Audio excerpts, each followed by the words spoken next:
All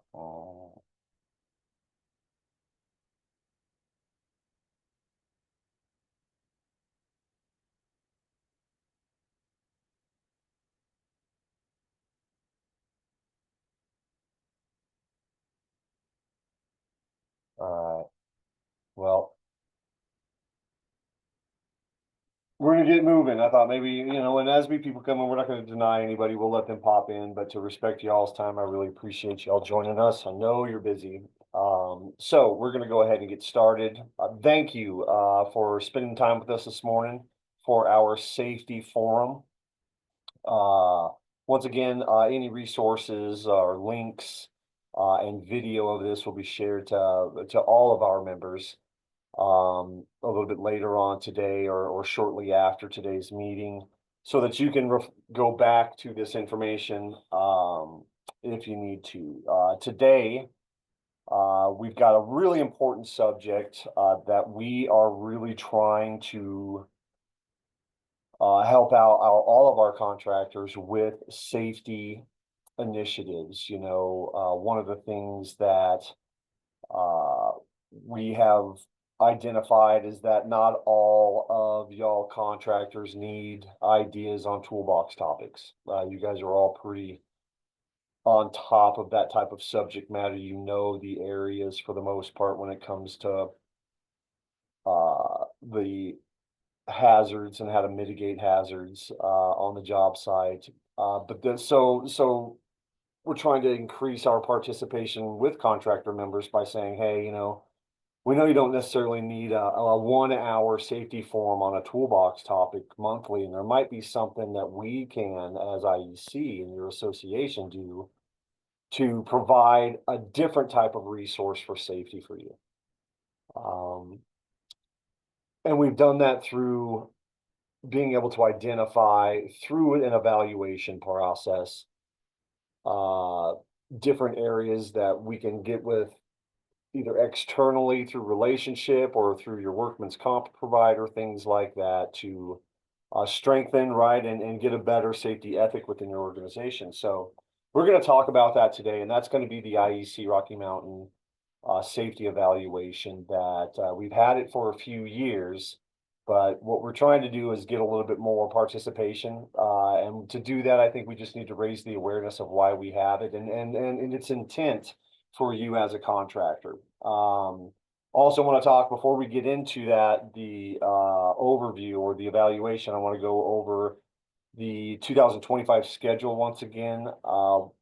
As mentioned before, we're trying to do a different approach when it comes to safety, and we're trying to get a little bit more value for your time. And so our goal is to not just to give you safety forums, but we really want to start offering courses or connecting you with resources uh, to get actually certification and real, if it's not just a toolbox topics on fall safety, you really want to go take a competent person type of safety, right? To start connecting y'all with those type of resources for your workforce. So when they're out there, it wasn't just a toolbox topic. Maybe they've got some real world training. So going over the schedule, because I have to establish that in-person setting and arrange different certification type of classes throughout the year, this schedule is subject to change.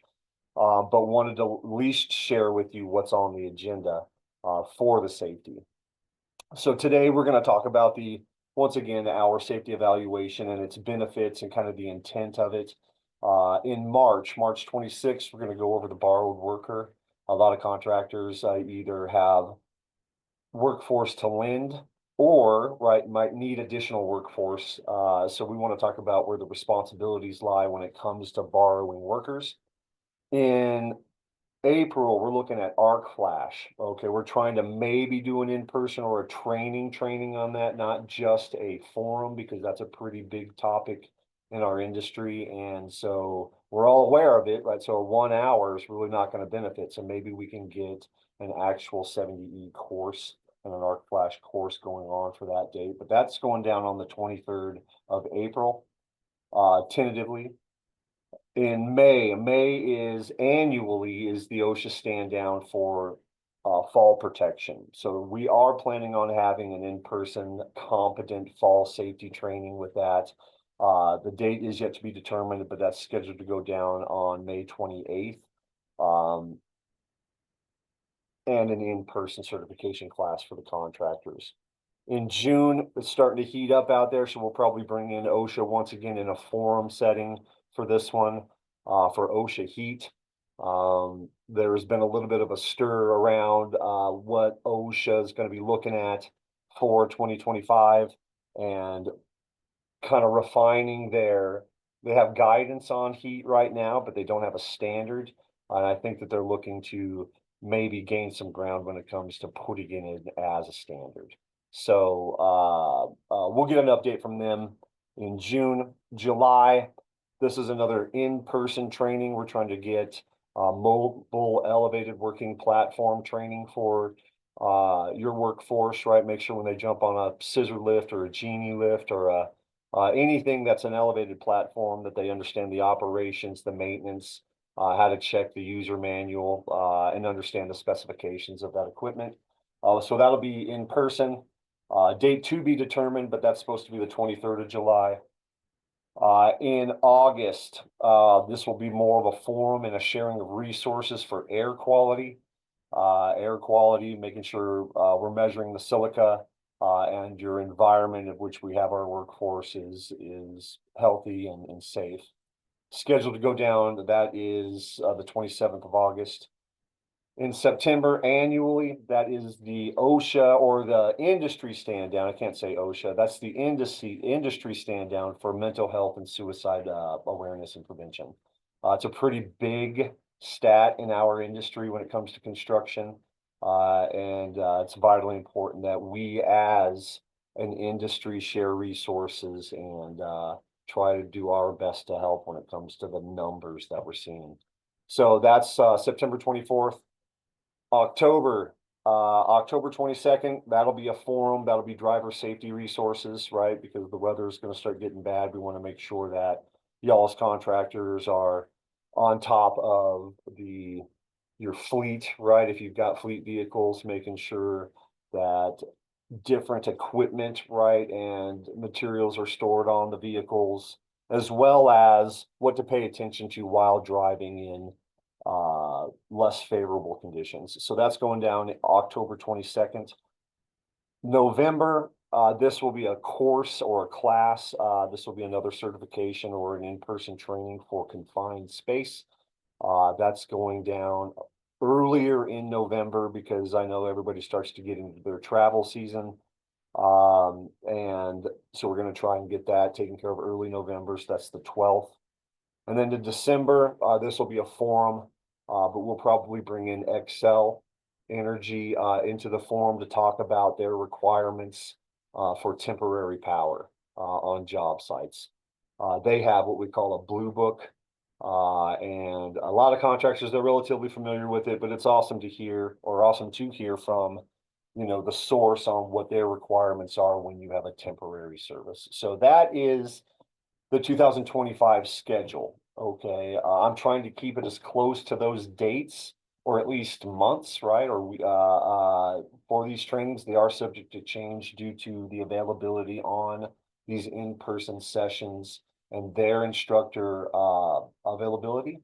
But that's the goal. So is there any questions from the group? We've got a pretty small group today. Is there any questions about the schedule? And is there anything about the schedule that we are missing when it comes to what you need as a contractor? We're going to go over the evaluation here in just a second, but this is what we can offer to you, right now. So any suggestions or questions, or are we good with that type of schedule? Are those topics on point, Jill? That sounds okay to y'all?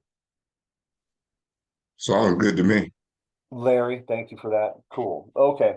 So that's the schedule. Okay, so we still are on course for next month, which is the most important, for the 26th of March, which is going to be the borrowed worker. Okay. And the importance of that is, like I said, once we're moving workforce around and they show up at different times throughout the stages of job sites and job schedulings and phases of the job, who's responsible and to what level do they need to be debriefed on any of the safety issues on that job site. So moving on to today's session, before we get started with that, once again, this tradition of our safety forum, we really like to talk about near misses. So near misses is just if you have within your organization, internally or externally or outside on job sites, identified or noticed something that was you would consider a safety hazard that you were able to take care of immediately that could have really caused something catastrophic if you didn't, or maybe there was a safety issue within your organization that if you were, I guess, a little bit more aware of it, you could have prevented that you might want to share. Okay. So it's important that we identify what we're seeing out there in our industry. And at different times of the year, right? We've had nice weather lately, but it was freezing a week ago, right? So is there anything out there that you would consider a near miss and something you would like to share with the group? It's pretty quiet out there this morning. On my end, the only thing I've really noticed a pattern of is I walk job sites right now with the colder weather. A lot of guys are swapping out their cut resistant gloves for winter gloves. Oh, yeah.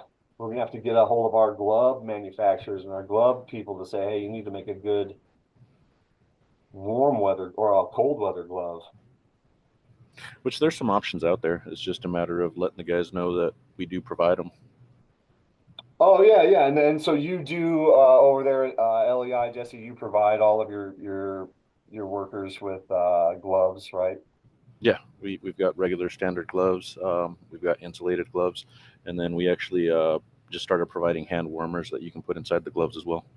Oh, nice, nice. Well, that's awesome of LEI that y'all do that. That's a real commitment to safety. Hopefully, if because there's a lot of contractors that can't do that. So I guess like I keep talking about these toolbox topics, but that's something to watch out for, right? Um, certainly. And the other one that I've noticed is just with the cold weather, any guys working outside wearing face coverings ends up fogging their glasses, so they take their glasses off. Um, There's special lens cleaners you can get that'll kind of put an anti fog coating on the lenses. Yeah, yeah. That's a good point. Yeah, there's if you don't want to have a reason to take your glasses off, right? Because you can't see. That's a really good point. I'm gonna point that out. So when we start looking at other things, that's a really good subject to talk about. Face masks, invisibility,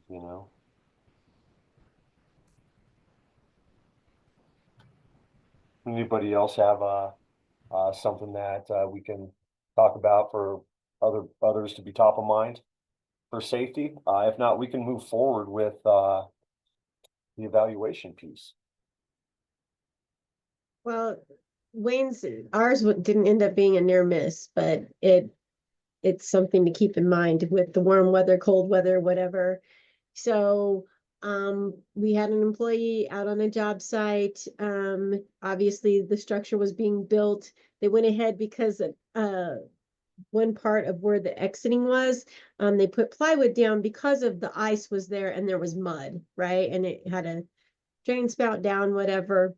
Well, everything was great and it was over the mud for when it got warm. And then when it froze, whatever last week, the week before that, whatever it was, we had employees coming out. The plywood actually slid and now we have a torn ACL. Um, So just places where you don't think that there's ice or that there, just with the temperatures fluctuating, it's been an issue for us. So and Jill, what do you think? What are some ways to mitigate that? What do you think are uh, some solutions that we can bring back to say, hey, we have to, right, on a job site, the water runoff, right? If it's on a job site, where is that going? Because of the melting snow and whatnot, right? right. Well, and my other thing about it was, is I thought the plywood was a fairly good idea, but it wasn't secured. Like, I don't know, like if there was a board in front, like kind of frame it out, kind of, so that's the walkway, that would have worked good. Also, like if they just would have put salt down even underneath before they put the ply, like there was a bunch of different things that I felt like could have been done. Um, but you know, I'm not everywhere all the time either, Sure. so. Yeah. So after the fact, it's just a thought. Like it was a really good, like I understood for the mud that they were trying to cover it up, but after everything froze, it ended up not being that great of a video. Yeah, and a lot of sometimes, you know, you're trying to secure your space, right? You know, to make it to mitigate some of the hazards, right? But just by doing something like that created just a different set of hazards, right? Mhm. Uh, Just from week to week. I mean, it was great when it was warm out and it was creating mud, but just, you know, that freeze, and that's all it took. So, yeah, yeah. Yeah, that's that daily JSA, right? That daily morning walk before you have anybody at their positions ready to go. You're saying, hey, we need to take a look at this, and before anybody gets out here, you know, and that can be difficult. Like you said, you can't be everywhere at once, you know. But the importance, right, of those types of morning walks before you're even trying to figure out how to do your job. Let's walk the area, right? Let's take a look at our environment, you know. And we're going to talk about that. That's part of the today's discussion. So that'll be good today, Jill. So it'll be awesome. Anybody else? If not, we're going to go ahead and get started because we do have a lot of information to cover, and I want to make sure that we're respectful of everybody's time. Um, Anybody else? We're good. We're good to go. Going, going, gone. All right. Well, let's talk now about the IEC Rocky Mountain Safety Evaluation. Okay. I'm going to share my screen here. If I can find which one I'm looking for. Second. And we're going to go over what we see, or we're going to go over the evaluation from how it kind of started to where it's evolved to today. So in the past, I hope you guys can all see our safety evaluation, what I'm showing right here. Our IEC safety evaluation has evolved from this or to this from a national initiative that IEC has had for many years. So IEC National has a national safety committee, which is compiled of safety industry professionals, manufacturers of equipment, right? Sometimes representatives from the NFPA. And they come up with different strategies that our electrical association can use and define to assist in, right, the safety culture and mitigating safety risks amongst the job site. Um, and the way IEC Rocky Mountain used to use this evaluation was we would take the grand prize or premier style safety evaluation that IEC gave our contractors, and then we would enter them into our own competition. And it was a competition for the summative awards for safety excellence. So it actually, contractors actually have to apply through national, our IEC National Association with their safety evaluation to be recognized by national, and then we would recognize them locally. We decided that that really kind of stunts anybody's participation in wanting to fill out a safety evaluation, because how does a smaller contractor who the person who's in charge of safety has to wear many hats, whereas a larger contractor might have somebody dedicated towards safety within their job position. So we decided to incorporate the evaluation before national submission to increase participation, right, and understanding what the evaluation was. Now, the evaluation was never intended to be for a competition.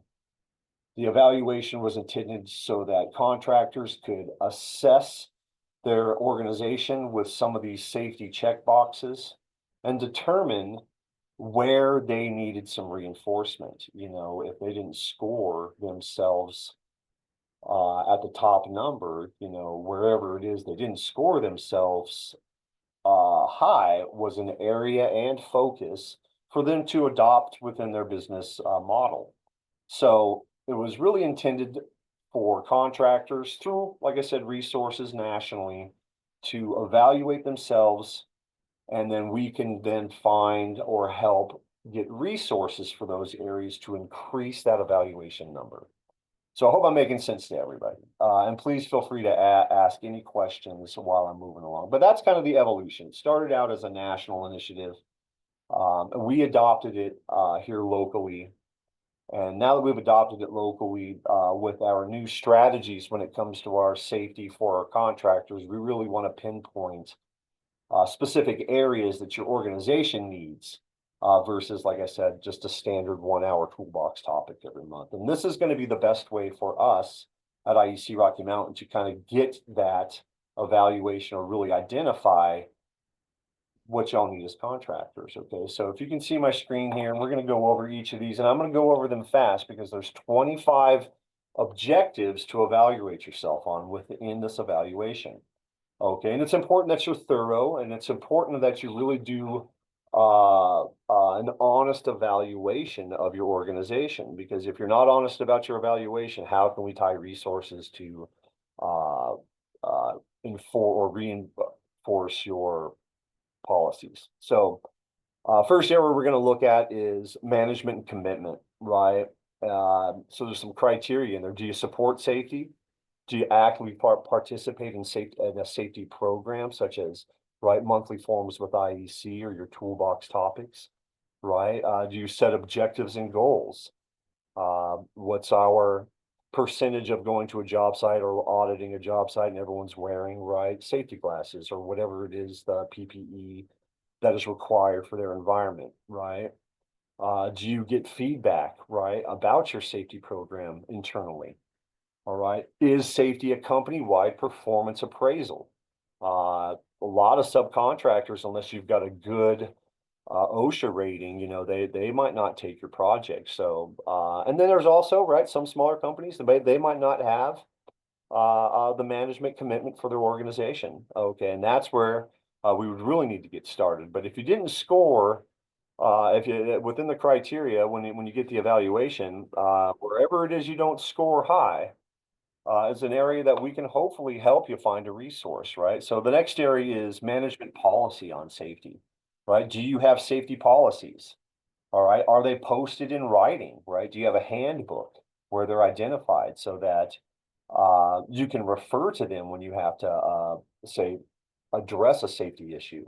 You know, what's really important about these is when we go over these evaluations, these are all not just administrative controls that you can put outside your four walls, right? The four walls you don't have a whole lot of control of out there, right? But inside your four walls within your organization, these administrative controls are the things that might help out. Okay, so I just want to get you to understand a lot of this stuff isn't about did you wear the correct type of safety glasses. This is, hey, do you have a safety glass policy, right? So it's really meant for the internal administration. The next area is the responsibility for safety defined within your company, right? Who takes responsibility within your organization, right, for your safety ethic? Are there safety activities that your supervisors are involved in?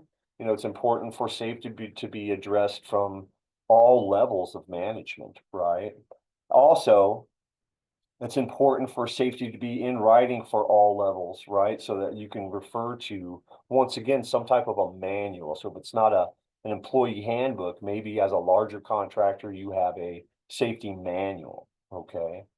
Going into the buy-in of your workforce, right? It's ensuring that your employees have responsibilities in your safety program. Are they just there to wear their safety glasses, or do they have a responsibility to ensure not just that they're wearing it, but they identify other people that aren't wearing it, right? Give them a responsibility to say, hey, look, I'm being safe, trying to save my eyes.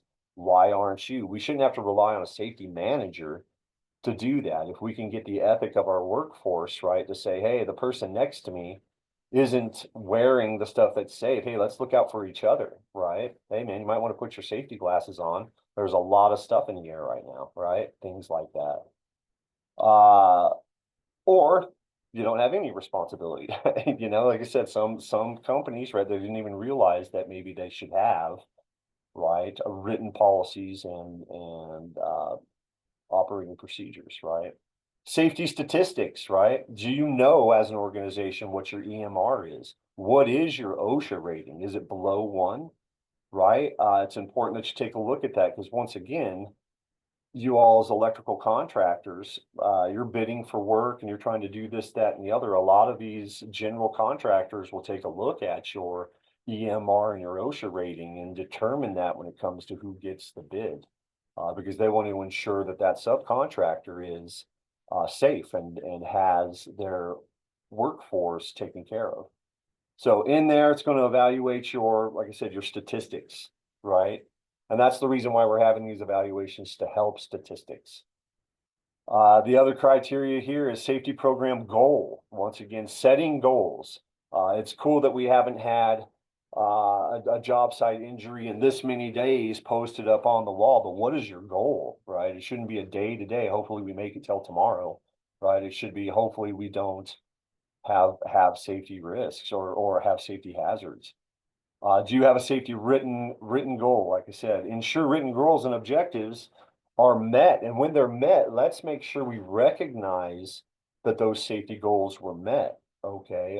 We really get down on people for not right adhering to the safety program, but when they are, that should be recognized just like a good installation, right? You were able to do not just do that job, but you were able to do it safe and per the right safety protocols. And do you give feedback? That's the most important, right? You give feedback on both positives and negatives to your team, because that's the only way you can really establish where that goal threshold is. Supervisory meetings. Does your company with your leadership get with your job foremans, right? And discuss the goals.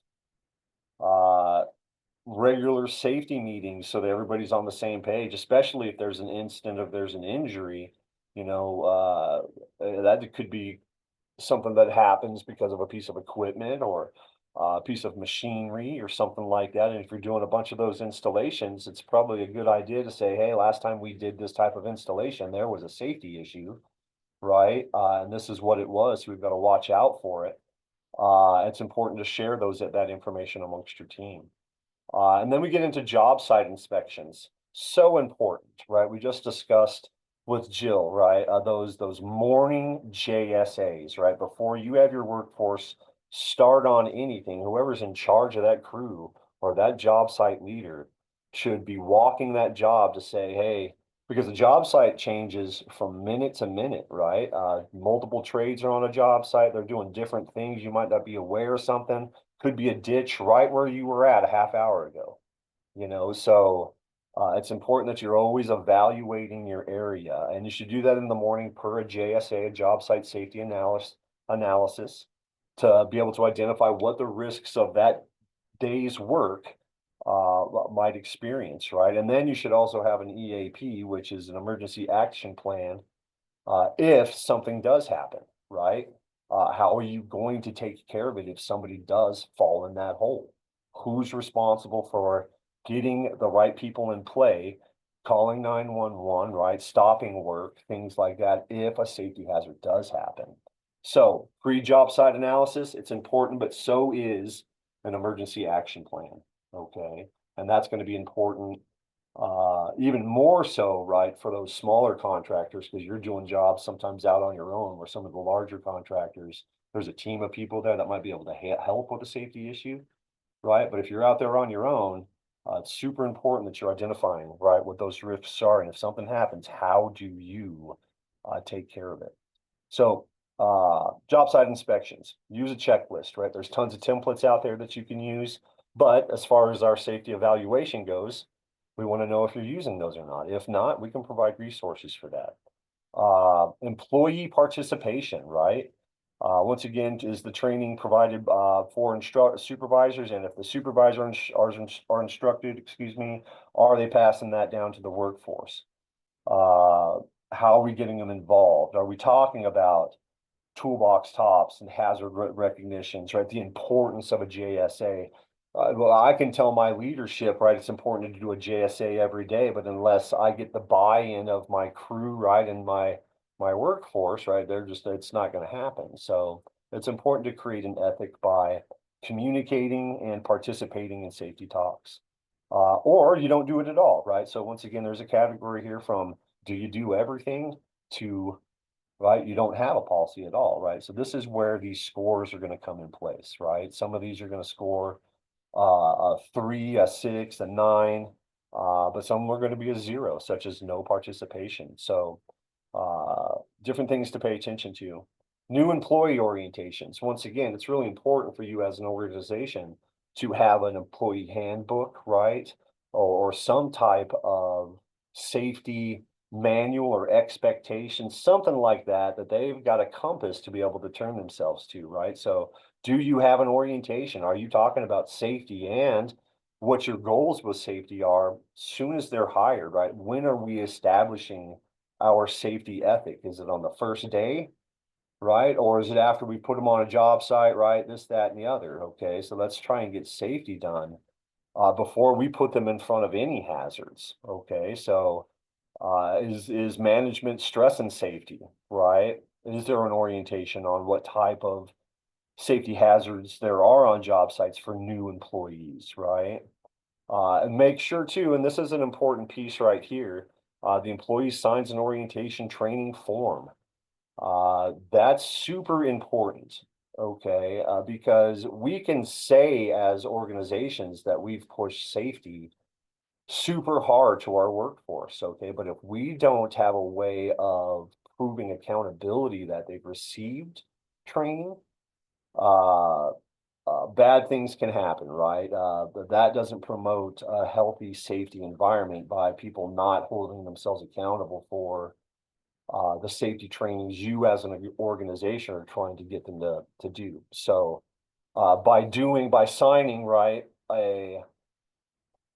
an acknowledgement, right, that they've received training and they understand the JSA, right? They understand the analysis of the safety hazards on the job site. That's how OSHA is going to look at it. If anything ever happens, they're going to say, hey, did this person understand the safety hazards and were they trained, right, and made aware of these issues? So it's important that you have them sign that they understand that safety is important to you.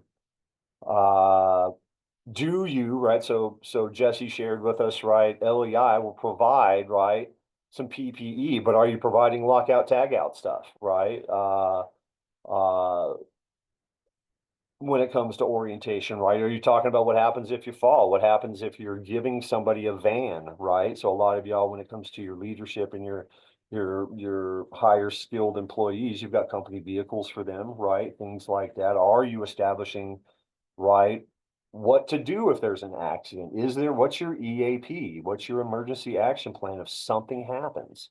You know, who do you get a hold of, right? First thing, just everybody remain calm, right? But yeah, put those types of things in place and talk about those things because they do happen.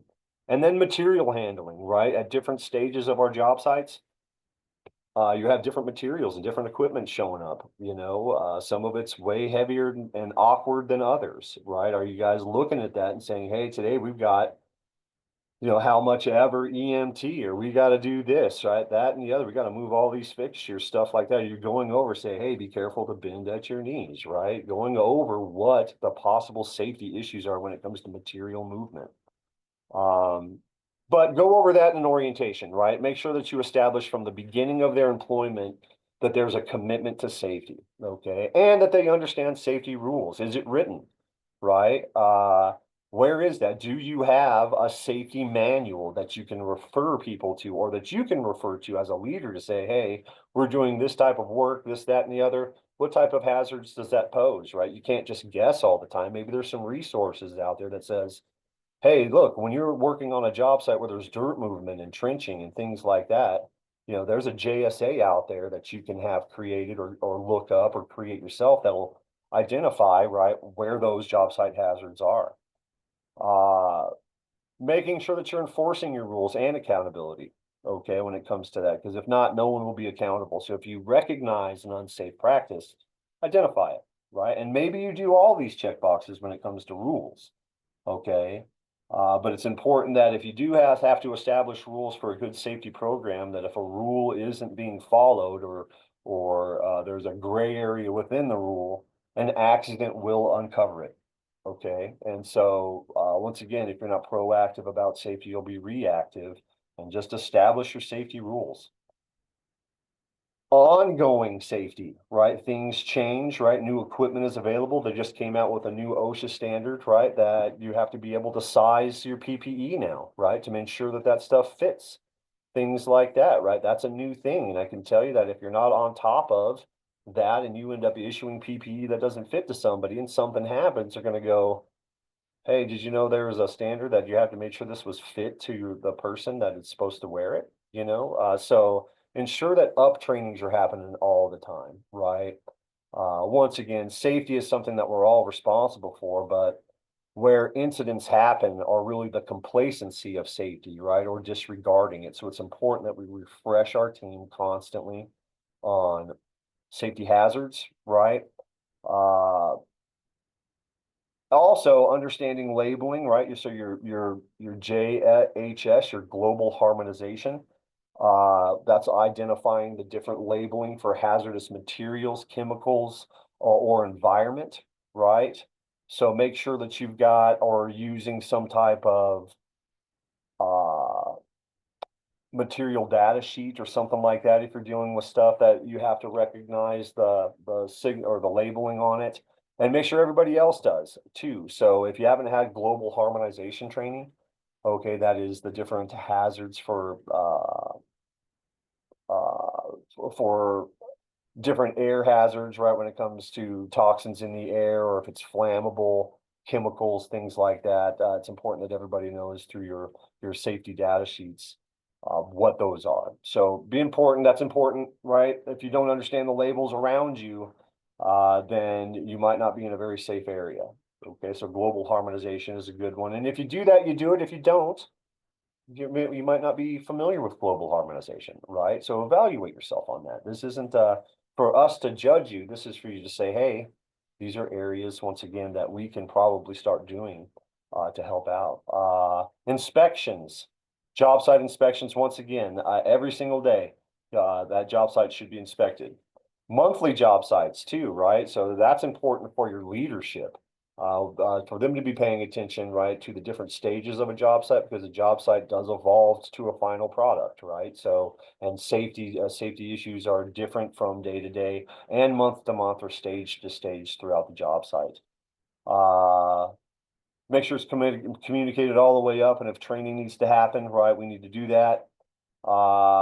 And if there's anything that does happen, or if there's questions or issues or concerns, we need to make sure that we're following up with those in a timely manner, right? So if we end up identifying a near miss or something like that, it's important that we, as leadership of our organizations, get back to and find a way to communicate that hazard to everybody, not just sit on it, right? Because once again, if there's a unsafe practice or something unsafe happened, it's important that you let everybody know, because it could happen again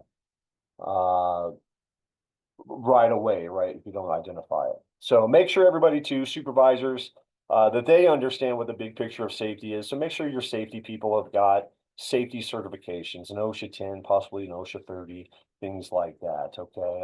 And many of you wear many hats, so you might not be able to, take and watch out for everything and take all these courses. But if it's possible for you, it's important for whoever it is that looks over your safety, understands the key points, and having some OSHA under your belt really, really helps out, right? Or maybe you don't supervise anything, or maybe your supervisors don't have any trainings, so depending on your size, right, depending on what it is, you do, score yourself, fairly, okay? But be honest about it, because if you don't have it, maybe we can help you with it. Accident investigations, if something does happen, right? How do you investigate it, right? How are you doing that? Is it a supervisor that does it? Is it a foreman?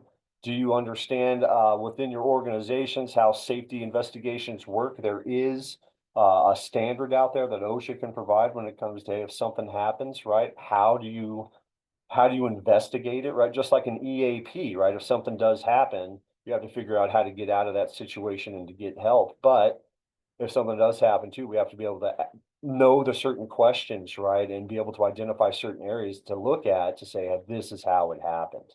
Okay. And once again, usually this is from some type of administrative control internally, right? Hopefully everybody's trained and is aware of the safety hazards, but if they're not, you'd be able to do that through your administrative controls. But accident investigations are super important. If something does happen, there's, like I said, different templates you can use to say, hey, we need to start out with this question, because OSHA is going to ask the W's to figure out the H, right? They're going to go who, what, when, where, why to figure out the how something happened. Okay, so be sure that you're looking at those types of things. Pre-PPE, are you issuing it to it? Is it in good repair? Is it the right PPE for the job? Do you issue PPE? Do you advise a PPE? Or maybe you don't do anything with PPE. Maybe you don't do anything. Maybe you just put it on your workforce's shoulders or however, but different areas here. Okay, so score yourself good there. Performance audits. Are you meeting your safety goals, right? Are you setting goals and meeting them? Once again, the goal shouldn't be we make it till tomorrow without another safety incident. You know what I mean? It should be we should not have any, right? The goal is to make it at least to another year to be safe, right? Or to set a EMR or a TCIR type of scoring, right, with OSHA. But performance audits, right? Is it up to date? Is it up to speed? If you have, like, say, hot work permits, right, or you're doing any type of live electrical work, it's important that you're on top of the current 70E, things like that you're staying on top of what is going on with safety, right? And we talk about that with OSHA a couple times a year, but it's important for you all to stay on top of it too. Do performance audits. Take a look at your materials, right? If you have a whole bunch of safety glasses and stuff like that laying around in gloves, somebody's not getting them. Okay, so make sure that you're trying to get everybody the stuff that they need as far as PPE.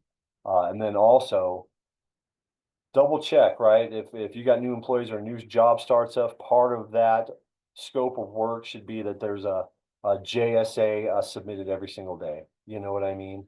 There should be some type of communication on what that work environment was every single day. So do audits on that, double check on it. And if you find an issue, once again, don't hold on to it, address it immediately. Substance abuse, it's a big issue in our industry.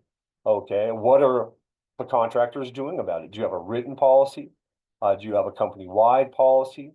Do you do drug screening, right? Once again, this is another area of proactive measures too, right? Like, what do you do if something does happen on a job site because it's an obituate or a drug-related thing? What is your EAP on something happens, right? Someone is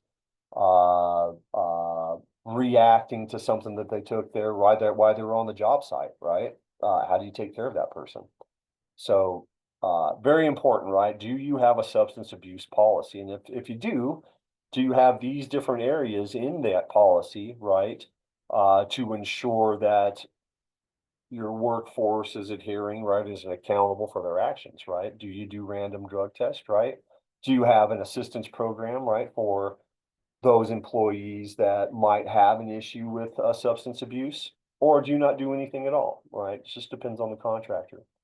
Then there's record keeping, right? It's super important. Record keeping is the most important thing that OSHA is going to look for if something happens. They're going to look at your record keeping.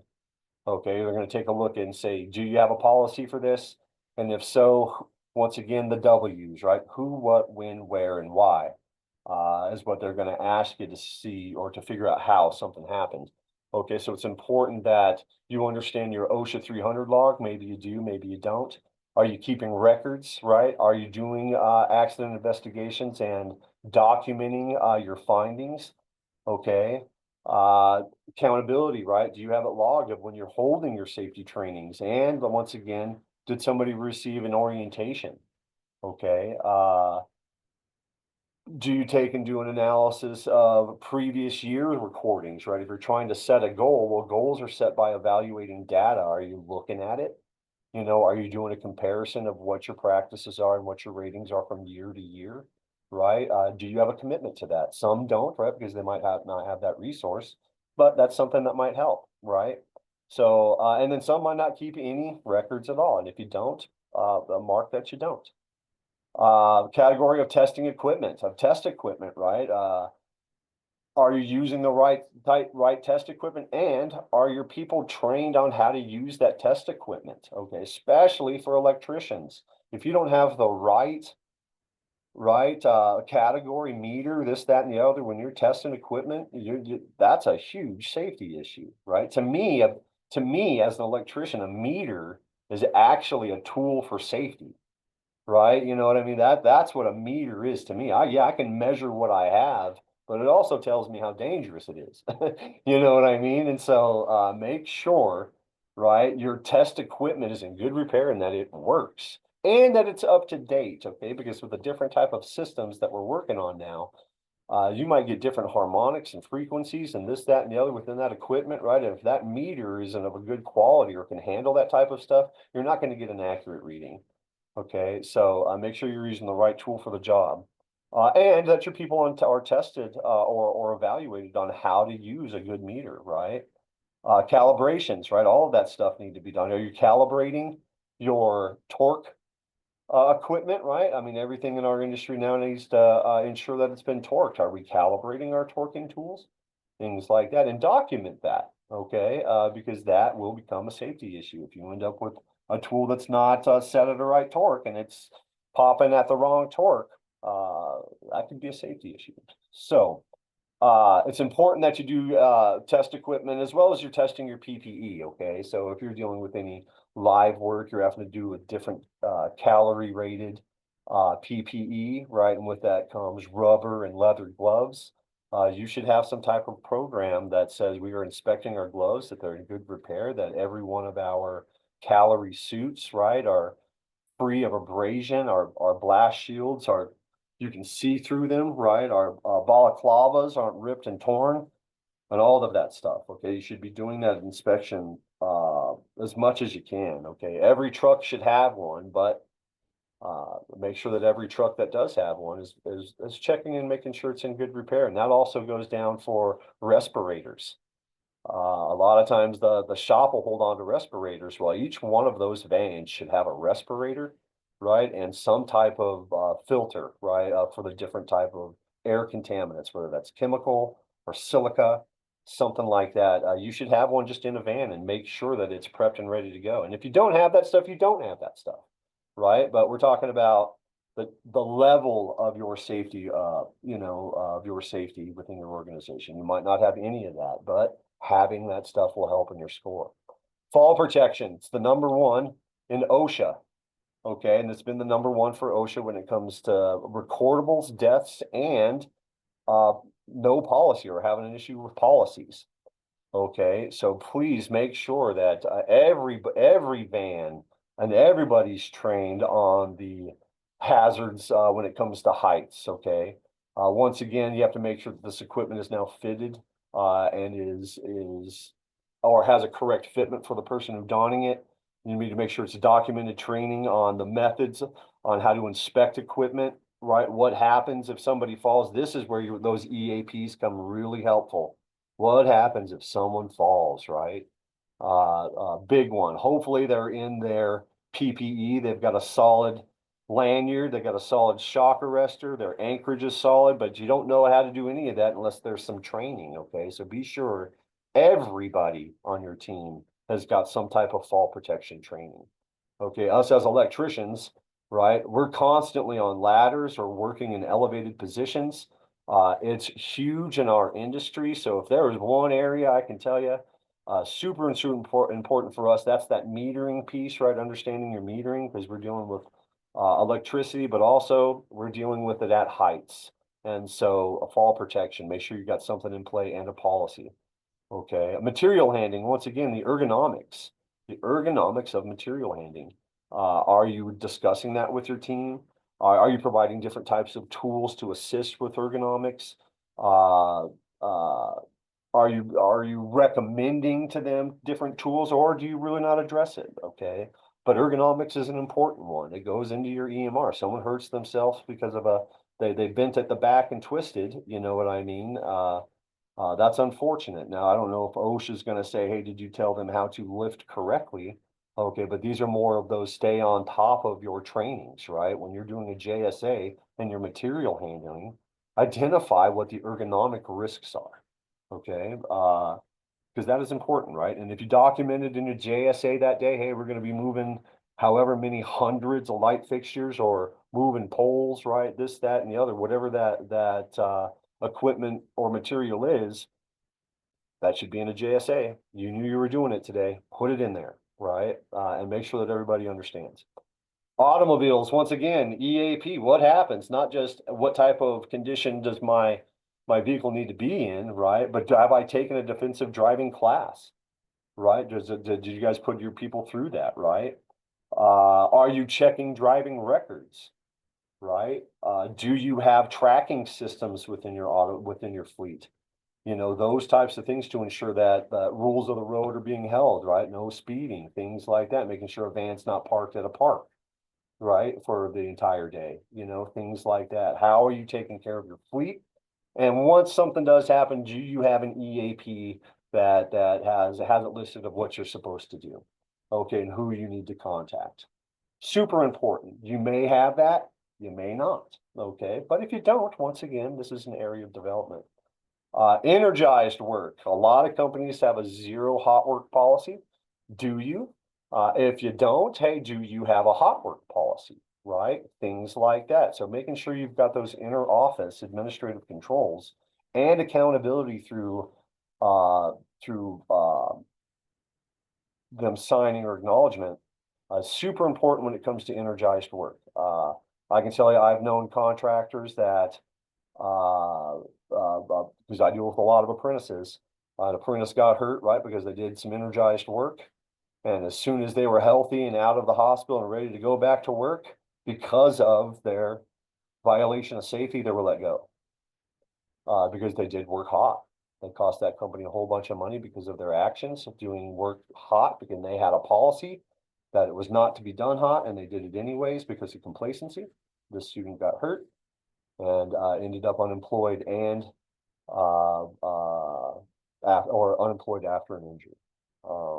And it was because of a violation of their company's policy. So that's important to have different things like that. Accountability. I don't know if they should have lost their job, right? That sucks to have to happen after an injury. But I can tell you there's nothing that will damage a company more, okay, than a safety issue or an accident or a death or something like that. So unsafe practices, you know, it's tolerated a lot by some, but not at all by others. Just because of the ramifications, right, of what happens when something does happen, right, to the company. Okay, so big stuff. There's whole trainings alone on the risk management of safety policy, right, and what the back end costs are when it comes to a safety issue, right, or a recordable promotion. So energized work. It's dangerous. Make sure that you've got a policy on it, whether that is a no policy or some type of hot work policy that identifies and labels, right, the risks, the voltages, the environment, everything that goes into that hot work permit. Okay, and you can get different ones throughout the country or throughout the internet, excuse me, different templates that can be geared different ways, but always have and energized work policy as an electrical contractor. And the last one we're going to talk about is confined space. Confined space, we find ourselves in that situation a lot as electricians. It's important that you understand, once again, how OSHA has a policy on confined space and how they want those procedures to be upheld. But also, you know, different equipment that can be used when it comes to PPE, right? And what those things are. So do you have that? Do you have a pre-job training? Have you taken a confined space training? Do you have a written policy? Is there a permit or non-permit, right? If there's a permit, for the amount of time it takes to get to that permit, you should have had somebody trained on confined space. And are you using the right PPE once again? Okay. So all of these areas, these 25 criteria of process here, these were put together once again by a national team, right? Workman's comp providers and contractor members, different PPE equipment manufacturers, right? So your Milwaukee's, right, and Ideal, those who make safety products came together and said these are the 25 areas that in the electrical industry, if you can focus in on these and really set your safety standard within your organization around these key topics. Now, there's a lot. There's 25 of them, right? But it's a pretty wide scope of what to have within your associate or your organization. Not everybody's going to be able to do all of this, and we understand that. But it's our goal at IEC Rocky Mountain to take a look at what you can do. And that's going to be the mid-range area, the things that you're scoring middle in. If it's a zero, it's a zero. Maybe we can help you there, but maybe you don't have the resource internally. If it's an area that's kind of a gray area for you, we can definitely help out there. Okay, and if it's you're a company that scores highest amongst that category, we might look to you to say, hey, what resources and what are you doing as an organization because you scored so high that we can maybe share with our contractors who didn't. Does that make sense? And so we're really trying to gather data through this evaluation. We're trying to crunch the numbers to see where we can help, as well as identify areas that you all as contractors are doing really well that maybe we can share to other contractors.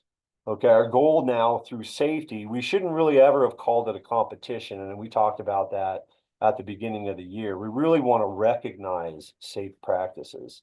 The award for having a safe practice is you go home every day safe and ready to come back to work tomorrow. That's the award. And you should be recognized that you do that. Okay, so recognition is important, right? But this isn't about a competition. This is for you as a contractor through this evaluation. And I'm sure Holly, if she can, maybe if the group doesn't already have the evaluation, maybe you could pop it in the chat. And we'll send this out once again in minutes a little bit later on today or later after the meeting with the safety evaluation in it, as well as the recording. And so we didn't go super in depth in any of these 25, okay, because each of these 25 are really a policy within itself. Okay, so it's important that for you all as contractors to look internally at each one of these and say, do we have this? Don't we have this? Or to what level do we have this, right? And really let us know, because I think that we can help. We can tie some resources together and identify what you really need out there, right? Once again, we're happy to do forums and do toolbox topics with you once a month. I enjoy doing them. I've been doing it like this for almost 13 years. But I really want to give you all more because through these evaluations, once again, it helps me identify where you need help. But I can't do it unless y'all fill it out. Okay, and you can't do it right unless you fill it out to identify your areas. So don't consider it anything that I'm over here scrutinizing. You scrutinize it when you're done, okay, and take a look at where you need it. And if we can help, we'll do so. Any questions on that? We love to have every one of our contractors fill this out once a year.